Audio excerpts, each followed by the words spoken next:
छोटी डालियों में अनार इतनी ज़्यादा मात्रा में फैला हुआ है कि यह ज़मीन में लेटे हुए हैं, आराम कर रहे हैं।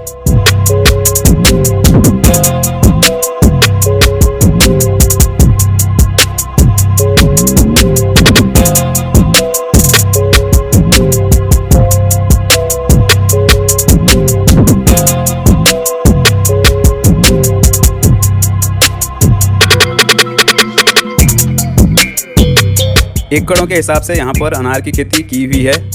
यहाँ पर फूल उपज भी रहे हैं, फूल फूले भी हैं और फल फले भी हैं। काफ़ी सारे छोटे से छोटी मात्रा में भी फल फले हैं और बड़े से बड़ी मात्रा में भी फल साइज़ों में फले हैं। कहने का मतलब यह है कि एक लॉट मंडी जाने तक या जूस की फैक्ट्री तक जाने तक यहाँ पर दूसरा लॉट अनार का तैयार हो जाता है। यहाँ पर बीच बीच में बोया भी गया हुआ है ताकि भरपूर मात्रा में पेड़ों की जड़ों पर पानी शोषण होता रहे। ज़मीन की बात करें तो काफ़ी रेतीली है। इतनी रेतीली ज़मीन पर भी अच्छी पैदावार फल फूल रखी है।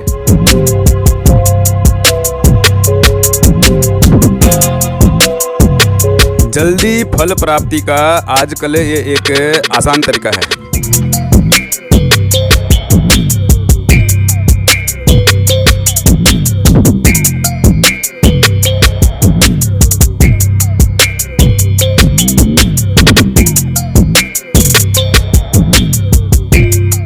अनार के पौधे मेरी कमर की हाइट में भी नहीं हैं, ज़्यादा से ज़्यादा 2 फुट होंगे। इतनी ज़्यादा मात्रा में फल फूल फले फूले हैं। कितना फूला हुआ है, अभी फूलने में ही है।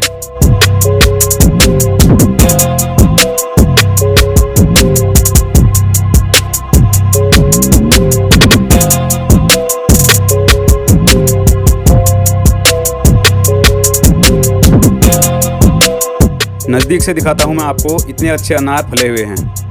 इस अनार के फल को देखकर मुझे एक मुहावरा याद आ रहा है, एक अनार 100 बीमार।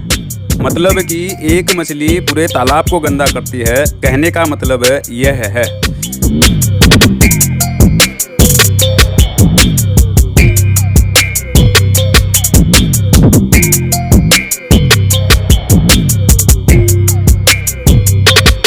फलों का वजन इतना ज़्यादा बढ़ जा रहा है कि डालियाँ सहन ही नहीं कर पा रही हैं।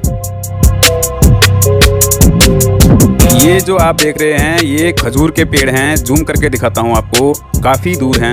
एक बार आपको पूरा लोकेशन दिखाते हैं, कुछ इस प्रकार से है। आसमान का नज़ारा दिखाता हूँ आपको, तेज़ हवा धूप के साथ बादल भी हैं।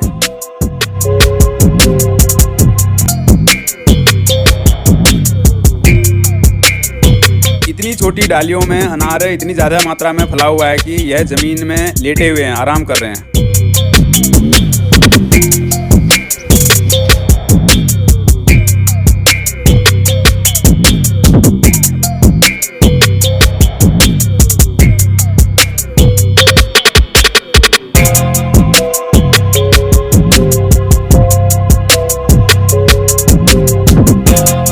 ये जो आप पेड़ों की जड़ों में कूल बाय कूल पाइप देख रहे हैं, यह पाइप सिंचाई के लिए छोड़े गए हैं और पेड़ों की जड़ों के ठीक ऊपर इनमें होल किए गए हुए हैं और इनमें बूंद बूंद करके पानी पेड़ों की जड़ों पर इससे मिलता ही रहता है। यह एक सिंचाई करने का बहुत ही अच्छा तरीका है। इससे पानी भी वेस्टेज नहीं होता है और पेड़ों की जड़ों में भरपूर मात्रा में पानी हमेशा मिलते भी रहता है।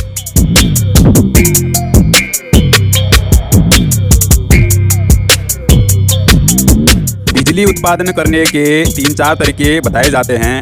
नंबर 1, कोयले से, पानी से और हवा के द्वारा पवन चक्की से।